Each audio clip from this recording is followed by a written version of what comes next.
Hello මේ විඩියෝෙන් අපි කතා කරනවා නැවිගේෂන්ස් ගැන. ඉස්සෙල්ලා එක කතා කරා කොහොමද ඔබ්ජෙක්ට් එකක් මූව් කරන්නේ, එතකොට රොටේට් කරන්නේ වගේ. අපි මේක කතා කරන්නේ කොහොමද කැමරාව මූව් කරන්නේ ඔබ්ජෙක්ට් එක වටේ. ඒ කියන්නේ අපි කොහොමද ලේසියෙන් ඔබ්ජෙක්ට් එක ගාවට යන්නේ, zoom කරන්නේ, pan කරන්නේ කොහොමද කියලා තමයි මේකෙන් කියලා දෙන්නේ. මුලින්ම අපි ඔබ්ජෙක්ට් එකක් ක්‍රියේට් කරනවා. මම මෙහෙම කියලා ඔබ්ජෙක්ට් එකක් ක්‍රියේට් කරගන්නවා. ඊට පස්සේ ඔයගලන්ට මෙතන පේනවා ඇති controllers හතරක්. ඒ ටික තමයි main controllers. මුලින්ම තියෙන එක අපි ක්ලික් කරගෙන මෙහෙම මූව් කරාම අපිට pan කරගන්න පුළුවන්. ඊළඟ එකෙන් අපිට zoom කරගන්න පුළුවන්. ඊට පස්සේ තියෙන එකෙන් අපිට rotate කරගන්න පුළුවන්. ඊට පස්සේ තියෙනවා මෙතන හතරවෙනි icon එක. අපි ඒක ක්ලික් කරාම අපි අනිත් screens වලට යන්න පුළුවන්, views වලට. හරි, මම ඔයාලට කියලා දෙන්නම් ඒක ලේසියෙන්ම කරගන්න පුළුවන් ගියක්.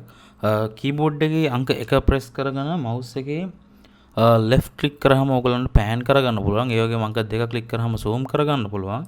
අංක 3 ක්ලික් කරාම ඔයගලන්ට රොටේට් කරගන්න පුළුවන්.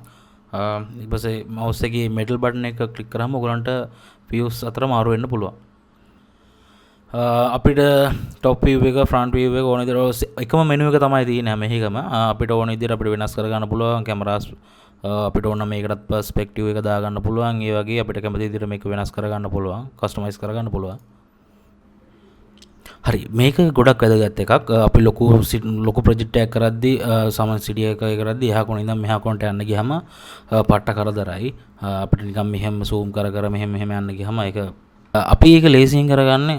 අපි දැන් ඉන්නේ මෙතන ඔබ්ජෙක්ට් එක ගන්න. අපි ඊළඟ ඔබ්ජෙක්ට් එකට ගාවට යන්න ඕන නම් ඔබ්ජෙක්ට් මැනේජර් එකට යනවා. ඊට පස්සේ එතන ගිහිල්ලා අපි මෙහෙම අවශ්‍ය ඔබ්ජෙක්ට් එක සිලෙක්ට් කරගන්නවා.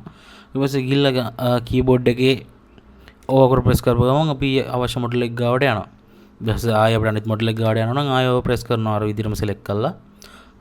ඔය ටික තමයි බේසිකලි අපිට කතා කරන්න තියෙන්නේ නැවිගේෂන්ස් ගැන. ඊළඟ වීඩියෝ එකෙන් හම්බෙමු.